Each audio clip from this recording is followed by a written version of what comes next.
Then there was so much chaos and hazard. The whole community was in shambles until this finally happened.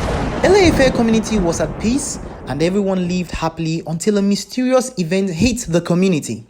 The community was known to have the most virgin. The men were very few, and it was only a privilege for any woman who finds a man who is interested in marrying her. Suddenly, many virgins began to get pregnant mysteriously. This shocking experience left the whole community confused, and the king decided to summon all the elders to the palace. Each of those virgins who got pregnant was being asked about how they became pregnant, but they seemed not to have any idea about how it happened.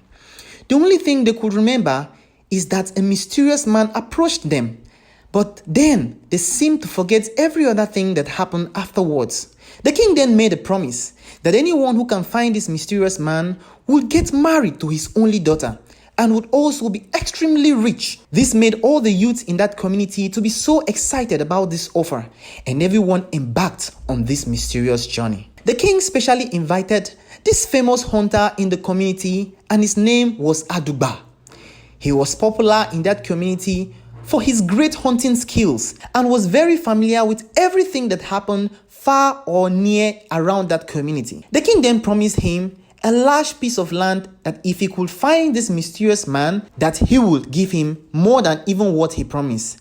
And Adugba assured the king that he would do whatever he can to find this mysterious man. Days and weeks passed by and more virgins got pregnant until this man, who was also a hunter, was passing by a nearby bush and heard a girl screaming.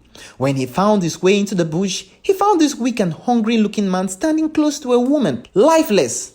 But he claimed that he was only trying to save the girl because she was being attacked by an animal. But she had already become unconscious and she could no longer speak for herself. Immediately, the man screamed, and the youths of that community apprehended him and took him to the king. The king immediately ordered that he should be put to prison and afterwards put to death. Meanwhile, few days passed, and after this event and more virgins got pregnant.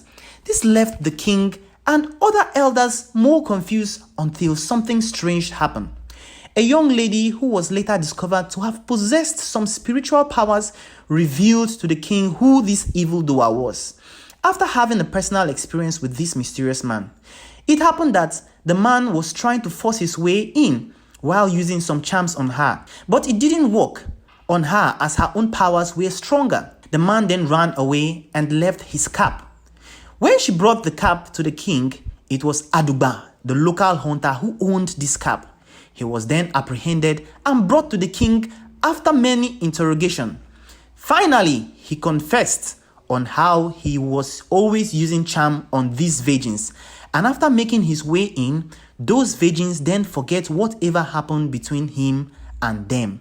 He was then banished from the community into the wild forest, where he was left to die.